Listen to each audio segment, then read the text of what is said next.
Yo tout le monde, c'est Yuki. On se trouve enfin pour le tuto comment créer un mini jeu vidéo sur Canva. Pourquoi je dis enfin? Parce que ça fait plus de 2 semaines que je dois sortir ce tuto.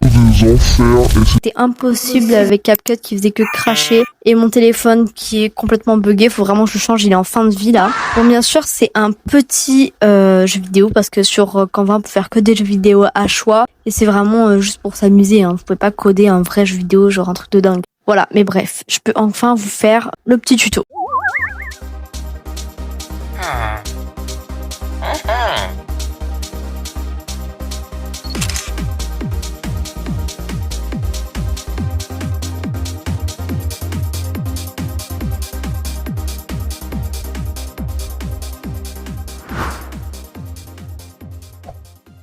Du coup, pour ce magnifique craft, donc prenez votre table de craft et notez bien les applications dont vous allez avoir besoin. Il vous faudra du coup Picroom, Ibis Paint, Pinterest, PicsArt et Canva évidemment. Bon, pour la première étape, on va avoir besoin d'aucune des applications parce que c'est avant même de faire quoi que ce soit, il faut noter les scènes que vous voulez dans votre jeu. Bon là pour l'exemple, je vais juste faire avec une seule question et une seule réponse, mais en gros il faut que vous écriviez chaque question et les réponses mauvaises et bonnes que vous voulez ajouter. Et une fois que vous avez fait votre mini scénario, vous le mettez dans un coin et on peut passer à l'étape 2. Pour cette étape, il y a deux équipes. L'équipe qui s'est dessinée et l'équipe qui s'est pas dessinée. Donc, je vais commencer par l'équipe qui s'est dessinée et vous dire exactement ce que vous devez faire. Du coup, vous allez aller sur Ibis Paint et vous allez créer votre perso et l'enregistrer en PNG transparent. Et ensuite, vous allez créer chaque paysage qui correspond aux scènes que vous avez besoin et vous les exportez dans votre galerie. Et ensuite, vous retournez sur Ibis Paint et vous faites pareil que pour le personnage mais avec les boutons. Vous dessinez un rectangle par exemple pour le bouton play, un rectangle pour le bouton de la bonne réponse, un bouton pour le bouton de la mauvaise réponse et un autre plus grand rectangle avec la question principale. Voilà, et vous exportez ça en PNG transparent. Ensuite, pour ceux qui ne savent pas dessiner, vous allez utiliser Picroom pour créer votre personnage. Du coup, Picroom c'est un site et une appli sur téléphone qui permet de faire des avatars dessinés.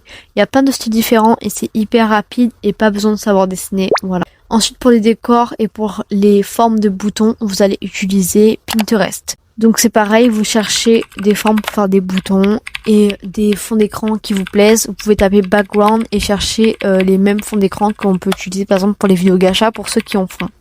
Pour ceux qui du coup savent pas dessiner, vous allez télécharger une application qui s'appelle Background Eraser et vous allez mettre vos images dedans et enlever le fond de chaque image, le fond de toutes les images de votre personnage et le fond de tous les rectangles que vous utilisez pour faire les questions et les réponses. Donc une fois que vous avez votre personnage en PNG transparent fait sur Picroom ou sur Ibis Paint, tous vos backgrounds. Donc une fois que vous avez tout ça en PNG transparent, on va pouvoir passer à l'étape numéro 3. Une fois que vous avez tous vos éléments séparés, vous allez ouvrir PicsArt pour faire plusieurs choses. Mais la première, c'est surtout mettre toutes les phrases sur les bulles. Sur la grande bulle, vous mettez la question et sur les petites bulles, vous mettez une pour la bonne réponse et l'autre la mauvaise réponse. Ensuite, j'utilise aussi PicsArt pour faire votre écran d'accueil et votre écran de fin de game over et votre écran de jeu gagnant. Maintenant qu'on a tous les éléments, on va sur Canva, vous cliquez sur présentation et là on va mettre toutes les scènes. D'abord vous mettez votre